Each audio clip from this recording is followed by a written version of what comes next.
Hello world, Great Giza Pyramid.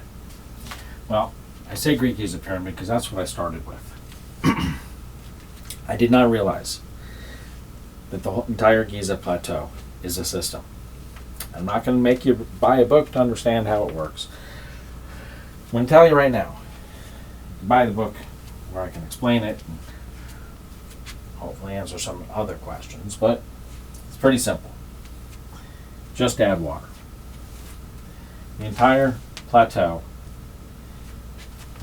there's a spot up here on the plateau, about 80 feet in elevation, which, looking at the plateau this way, would be about here, between the two structures if you looked at it. The water will run down onto the plateau. Now, luckily this whole system doesn't actually have to have water flowing through it like a river. It's kind of more like a trickle.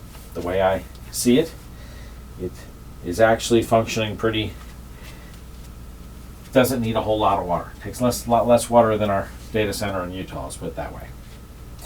Fills 2/3 of this structure, and then the water bleeds over the ridge. You can't see it here, but the elevation has it where it's coming down this way.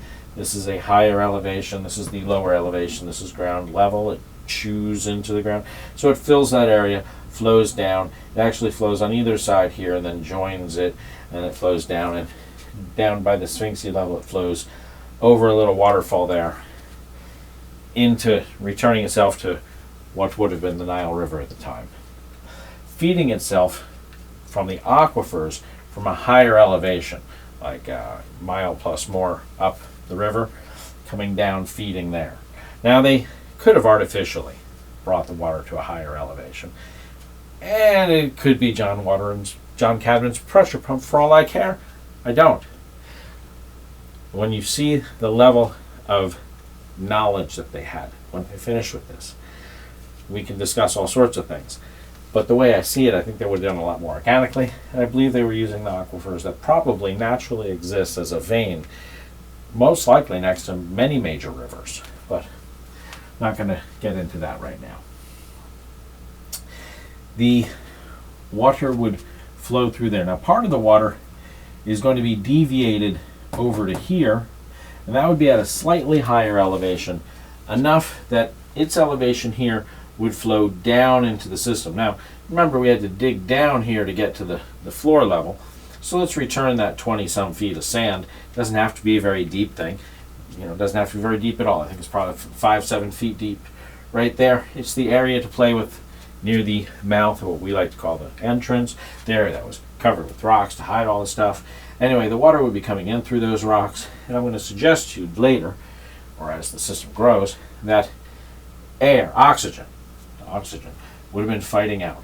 Now as they're fighting out, it's going to create a pressure, because the air, gas, oxygen wants to come out, water wants to come in, and in doing so, other than creating a pressure, also creates an oxygen bubble, further separating the internal guts of this system from the external guts of the entire system, which I've already suggested is separated from nature because of the way the water spills into the system, which I didn't actually mention right here, spills into the system from the higher elevation, comes down, and then spills into the system, so that there is actually no conduit between the system and nature. It is broken by a cascading waterfall. Now it doesn't have to be a very high waterfall. I think it's only like 5 feet.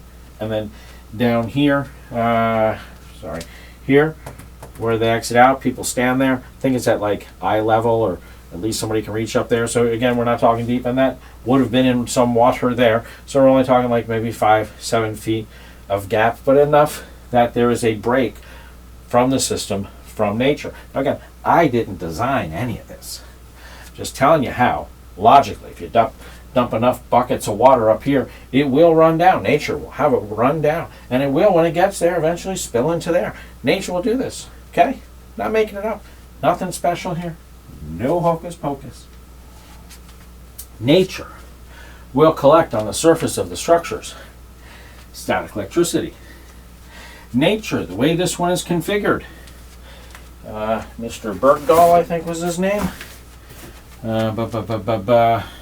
No, I chopped it off. It was on the thing over here. I think it's a Bergdahl guy. Back in 1900s or something, created this little chart right here.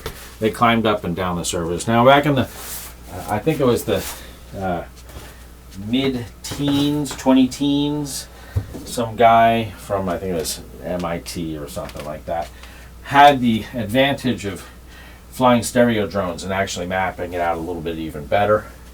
And he also focused on the area up top, the area I like to call the rock garden. And we can get into that when we talk about John Cadman's The Code, which again linked to my Great Giza Pyramid website and the YouTube channel. And we can talk about the communication within there. We can talk about the communication with the Queen's Chamber. We talk about the communication littered throughout the entire structure. But that would then get you past the system and into communication and further document intelligent design, which is something these knuckle-dragging people that made a monument to some king obviously weren't worried about. So anyway, where was I going with this? So down in the system here. Now, tell you what happened now. We can argue about where the energy came from later. But oxygen is going to be bled off the system in this area here, the only area it touches Earth. Hydrogen is going to be bled off this area here. The hydrogen is going to go out the holes that are drilled in the southern wall. It's going to come up to the area at the top of the King's Chamber. They find the seashells and dust and stuff that were impurities in the water brought up with the updraft of the gas. And when they hit the open area, the gas slows down, the impurities fall out. Anyway, that gas is going to saturate the top area here. And eventually, because of the way it's constructed, you can find videos. I think it was National Geographic, someone climbed up there.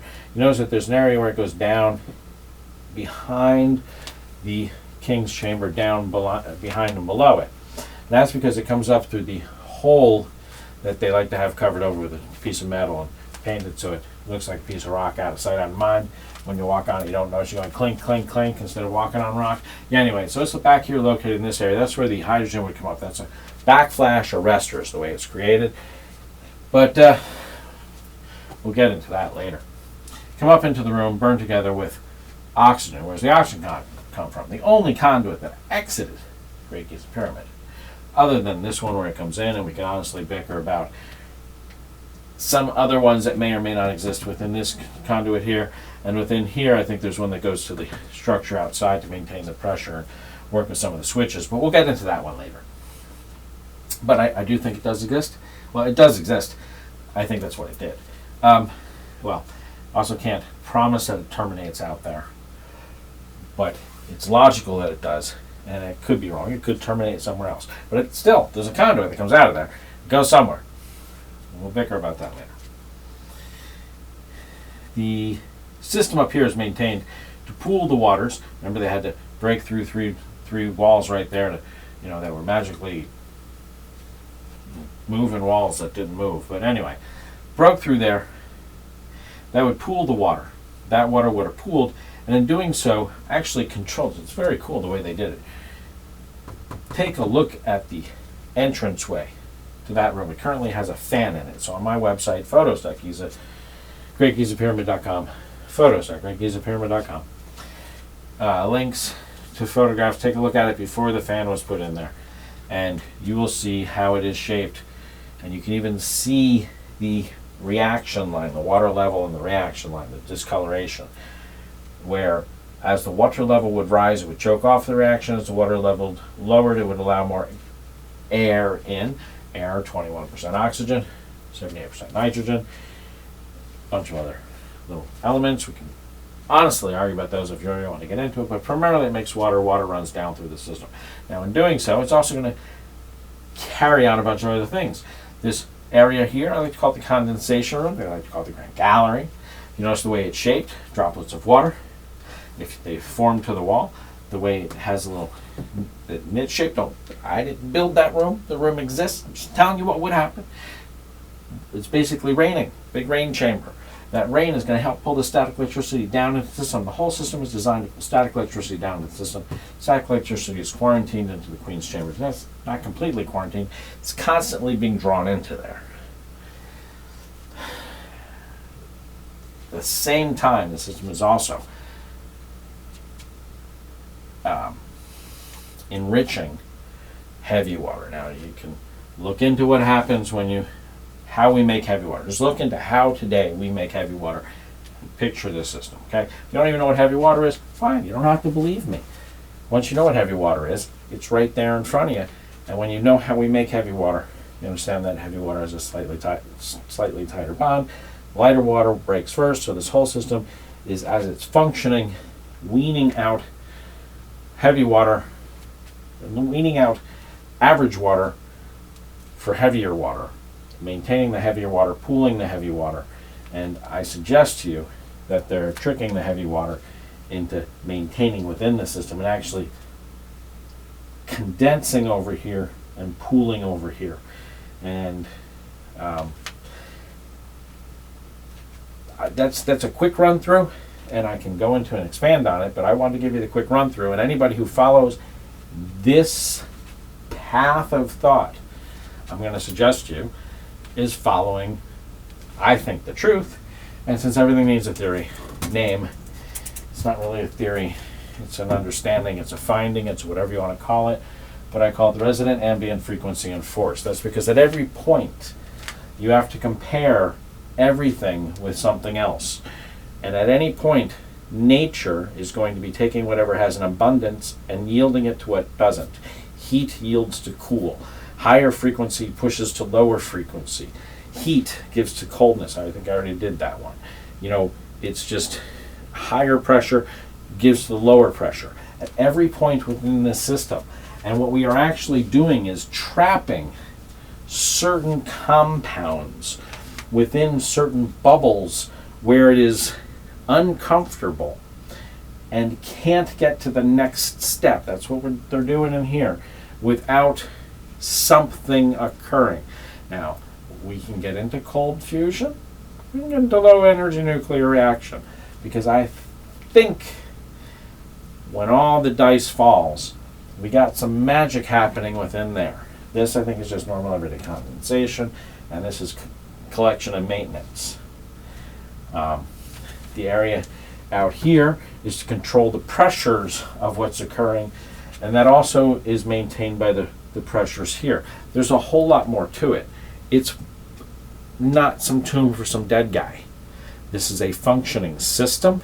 Even if only pieces and parts of it we can get working, it's really cool looking waterfall thing that kind of maintains itself. I'd be happy. There's more to this, honestly, when you get into it. Up here, by that area I like to call the boss mark, I think we're having some area up there where they're doing a Lord Kelvin drop generator, which is creating a spark, which is burning the gases in this area together, which is why there's charring and burning in the top area there and charring on the entrance to there. And evidence of a spark, and it's in the right situation. Everything is set up to be perfect. These guys were Mr. Wizards on steroids. It was Mr. Wizard, the science guy. Before Neil Guy the Lion guy, they had Mr. Wizard. Anyway, I didn't build the system. I'm only showing you how it works. Work with me. Tell me I'm an idiot. Tell me where I made a mistake, but I think I'm on the right track. I hope I'm on the right track. These guys had a lot more knowledge of the elements than we did up until about 150 years ago.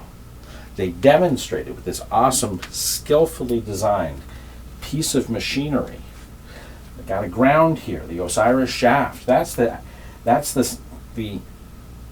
ground that they use so that this whole system, this system right here, is grounded. That ground is right here, the Osiris shaft. That's the ground for the waters to pool within the system.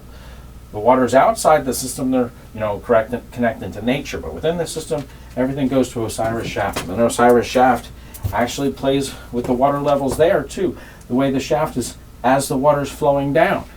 So you have a slightly water pressure than the water of the stagnant water, which is still. They were masterful when they created this. Work with me. Help me. Share my information. I really think I'm on the right path. Tell me where I'm wrong. I don't think I am. I have confirmation bias overload. I think at this point it's not confirmation bias, I think it's evidence.